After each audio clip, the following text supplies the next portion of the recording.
Chapter की शुरुआत में लिन को होश आ जाती है। तभी डॉक्टर लांगजो लिन से कहता है, तुम कैसे फील कर रही हो? लिन बोलती है, डॉक्टर लांगजो मैं यहाँ क्यों हूँ? डॉक्टर बोलता है, स्वांगयुन तुम्हें कल रात को यहाँ लेकर आया था और लकीली ज्यादा देर नहीं हुई थी। क्या अभी भी तुम्हें दर्द हो रहा है? लिन बोलती है, थोड़ी सी, पर कल रात की तुलना में अभी मैं बहुत बेहतर महसूस कर रही हूँ। डॉक्टर बोलता है, ठीक है, ये दवा ले लो, इससे दर्द नहीं होगा। तभी स्वांगयुन वहाँ आता है और बोलता है, तुमने कुछ नहीं पहनी है, इसलिए मैं तुम्हारे घर गया और कुछ ले आया। और लिन सोचने लगती है, पाइथी ने मेरे लिए कपड़े बनाए, और रोने लगती है। यून बोलता है, लिन क्या हुआ? क्या अभी तुम्हें दर्द हो रहा है? लिन बोलती है, नहीं ऐसी बात नहीं है, बात इतनी सी है कि मैंने जो दवा ली है वो बहुत कड़वी है। और सोचने लगती है, मुझे नहीं पता मैं इस दुनिया में क्यों आई। बाइदी से मिली और हम एक फैमिली की तरह रहने लग गए, पर लास्ट नाइट जो हुआ बाइदी बहुत डरावना था। मुझे पता नहीं मैं फ्यूचर में उसका सामना कैसे करूंगी। तभी यून लिन को कंफर्ट करने की कोशिश करता है। लिन ये समझ जाती है और उसे गले लगाते हुए थैंक यू बोलती है। दूसरी तरफ बाइदी डॉक्टर लांगजो की गुफा के पास आकर खड़ा होता है।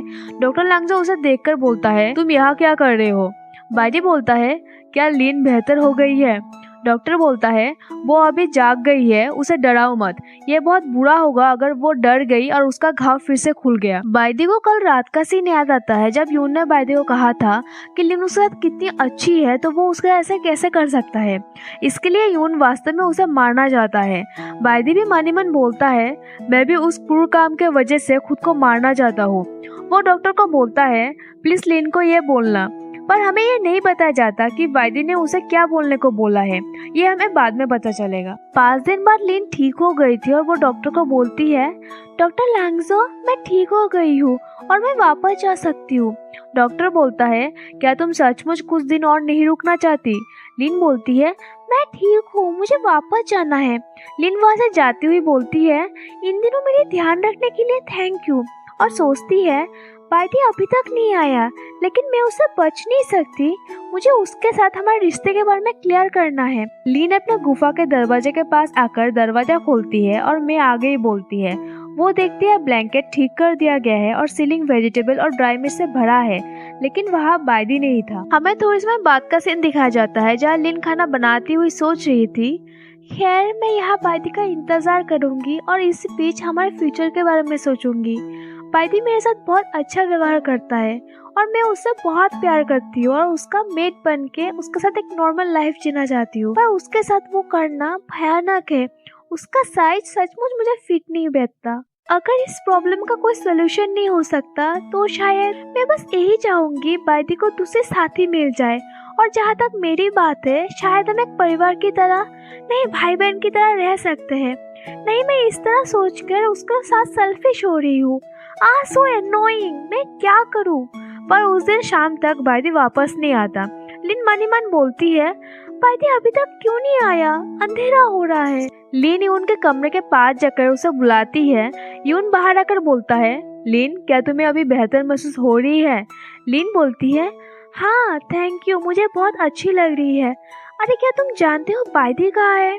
यून बाइदी का नाम सुनकर गुस्से में बोलता है, मुझे नहीं पता। हे तुम कहाँ जा रही हो? लिन जाते हुए बोलती है, मैं डॉक्टर लांगजो के पास जा रही हूँ। बाइदी पूरे 1 दिन से बाहर है, मुझे चिंता हो रही है। वैसे भी बाहर का तापमान बहुत कम है, ये बहुत खतरनाक है। यून बोलता है, अच्छा मैं तुम्हारे साथ चलूंगा। दूसरी सीन में लिन डॉक्टर से पूछती है, डॉक्टर लांगजो क्या आपको पता है वो कहाँ गया है? डॉक्टर बोलता है, इन दिनों जब तुम ठीक हो रही थी मैंने बाइदी को कुछ कहा था कि सोर्सिंग लीफ फ्रूट फीमेल के लिए पोषक प्रदान करने वाली एक बहुत अच्छी जड़ी बूटी है। उसके बाद वो एक्टिवली उसे ढूंढने के लिए मदद करने के लिए मुझे बोल रहा था। लिन सोचती है, बाहर बहुत ठंड है, वो कितना मूर्ख है, और बोलती है, मुझे उसे ढूंढने के लिए जाना होगा। यून सीरियस होके बोलता है, यू फूल, बाहर बहुत स्नोफॉल हो रही है, अगर तुम अभी बाहर जाओगी तो तुम्हें ठंड से चोट लग जाएगी। लिन बोलती है, लेकिन बाइदी बाहर है। यून देखता है लिन की हाथ कांप रही है। वो सोचता है वो बाइदी द्वारा लगभग बलात्कार की शिकार हो गई थी, जो अभी भी दर्दनाक है, लेकिन वो अभी भी उसके बारे में चिंता कर रही है। यून लिन को बोलता है, मैं उसे ढूंढने में तुम्हारी मदद करूंगा। लिन चौंकती हुई सोचती है, तुम मेरे साथ इतने अच्छे क्यों हो? यून बोलता है, तुम रॉक वुल्फ ट्राइब की मेहमान हो, चीफ होने के नाते मैं तुम्हें मरने नहीं दे सकता। पीछे से डॉक्टर यून को टीज करते हुए बोलता है, मुझे क्यों नहीं पता था कि तुम इतने जिम्मेदार हो। यून उन्हें चुप रहने को बोलता है। लीन यून को रोकते हुए बोलती है, बाहर बहुत ठंड है, ये पहन लो और जलने वाली लकड़ी भी ले लो। अगर तुम बाइडी को नहीं ढूंढ पाए तो वापस आ जाना। लीन सोचती है, मैं हमारे कारण स्वांग यून को खतरे में नहीं पड़ने दे सकती। यून ब्लश करते हुए बोलता है, लीन, अगर मैं सेफली वापस आ सकूं तो तुम्हें मेरे लिए कुछ करना होगा। तभी डॉक्टर एक्साइटेड होते हुए सोचता है, बच्चे, फाइनल तुझे पता है तुझे क्या करनी चाहिए। और साथ ही में लीन को बोलता है, लीन, तुम्हारे लिए स्वांग यून इस बार अपना लाइफ सेक्रीफाइस करने को भी तैयार है, तो हाँ बोलना। लीन बोलती है, जब तक तुम सेफली वापस आ सकते हो तो चाहे कुछ भी हो मैं तुम्हारे लिए करूंगी। यून बोलता है, तुम एग्री हो? तुम्हें अपना वादा निभाना होगा। लीन ये सुनकर सोचती है, मुझे थोड़ी घबराहट क्यों महसूस हो रही है, और बोलती है, निश्चिंत रहो, मैं अपना वादा निभाऊंगी। और उसके बाद यून बाइडी को ढूंढने निकल जाता है। लीन उसे जाते हुए देख प्रे करते हुए सोचती है, बाइडी, स्वांग यून, तुम दोनों ठीक रहोगे। यून को गए 3 दिन हो चुके थे और लीन उन दोनों का इंतजार करते हुए बाहर देख रही थी। तभी डॉक्टर पीछे से बोलता है, लीन, वो लोग आ जाएंगे, यहाँ वेट मत करो, बहुत ठंड है। लीन रोते हुए बोलती है, ये सब मेरी गलती है, अगर मैंने उन्हें पीने नहीं दिया होता तो बाइडी अपना कंट्रोल नहीं खोता, ये सब मेरी गलती है। डॉक्टर बोलता है, अपने आप को दोष मत दो, तुमने कुछ भी गलत नहीं किया।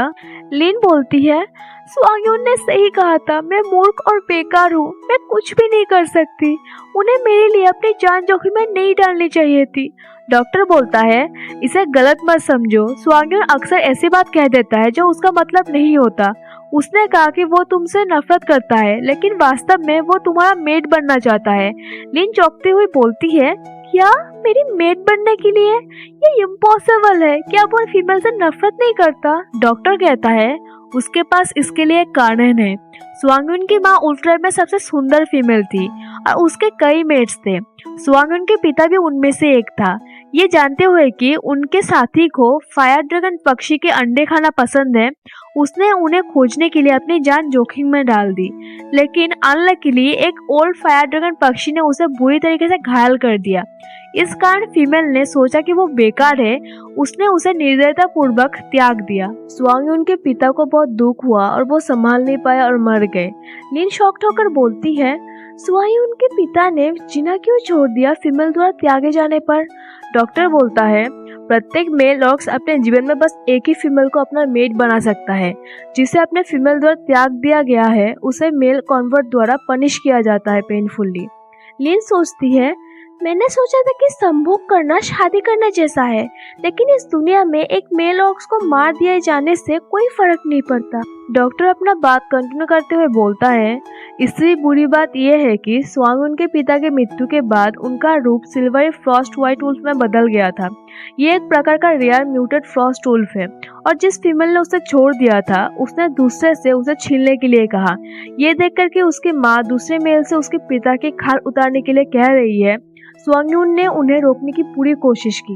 वो अपने पिता के लाश के पास ही रहा, जब कोई उसके करीब आता तो वो उसे काट लेता।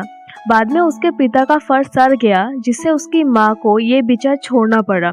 उस बच्चे ने अपने पिता की लाश अपने सामने ही धीरे धीरे सड़ते हुए देखा। इससे स्वांग यून को बहुत दुख पहुंचा। तब से वो फीमेल से बहुत नफरत करने लगा। लीन ये सब सुनकर मन ही मन बोलती है, स्वांग यून का बचपन बहुत दयनीय था, मुझे इसके बाद उसके साथ अच्छे व्यवहार करना होगा, मैं उससे और झगड़ा नहीं करूंगी। उसी टाइम म्यूंजे आकर लिन को बोलती है, लिन बुरा हो रहा है, कोई तुम्हारे घर की चीजें चुरा रहा है। ये सुनकर लिन वहाँ से दौड़ के अपने घर के लिए निकल जाती है। पीछे से म्यूंजा बोलती है, लिन बहुत लोग हैं, अकेले मत जाओ। डॉक्टर म्यूंजा को बोलता है, ट्राइब के कुछ जवान मेल्स को बुलाओ और उन्हें मदद के लिए लिन के पास ले जाओ।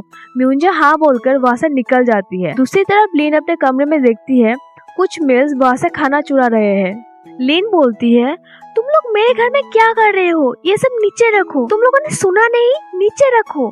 तभी मिडिल से लीवे आकर बोलती है, मैंने उन लोगों को ऑर्डर दिया है ये सब करने के लिए। लिन लीवे को देखकर चौंक जाती है। लीवे बोलती है, तुम्हारा मेल यहाँ नहीं है तो तुम हमें रोक नहीं सकती, क्यों ना तुम हमें भी कुछ दे दो। लिन गुस्से में बोलती है, तुम लूट रहे हो, जब वाइदी वापस आएगा तो। तभी लीबे बोलती है, बेहतर होगा कि तुम कामना करो कि वो जिंदा वापस आ जाए, बाहर बहुत ज्यादा स्नोफॉल हो रही है, व्हाइट टाइगर रॉक्स अकेला है, वो बहुत पहले ही मर गया होगा जम के। लीवाई लिन के चेहरे को पकड़कर कहती है, ये चेहरा कितना कोमल है, याकू तुम्हें चाहता है और मैं तुम्हें बर्बाद करना चाहती हूँ। ये सुनकर लिन लीवे को जोर से धक्का देती है और लीवे नीचे गिर जाती है। लीवे गुस्से में सोचती है, ये जंगली औरत, उसके कारण मैं बार बार ह्यूमिलेट हुई हूँ। और वो बोलती है, उसे पकड़ो, मैं उसे अच्छा सबक सिखाऊंगी। वो लोग आपस में एक दूसरे का चेहरा देखते हुए सोचने लगते हैं, एक छोटी सी फीमेल को जब्त करे, आखिर वो एक फीमेल है, वो बहुत सुंदर और प्यारी है, वास्तव में मैं ऐसा नहीं कर सकता। दूसरी तरफ लिन बार बार मुझसे दूर हो जा बोल रही थी। लीवे ये सब देखकर सोचती है, ये मेल्स हेजिटेट कर रहे हैं, अरे मैं सबसे सुंदर हूँ, मैं इस जंगली औरत को यहाँ रहने नहीं दे सकती। इसलिए वो याकू को बोलती है, याकू अपने फीमेल को लेके जाओ। और यहाँ चैप्टर एंड हो जाती है।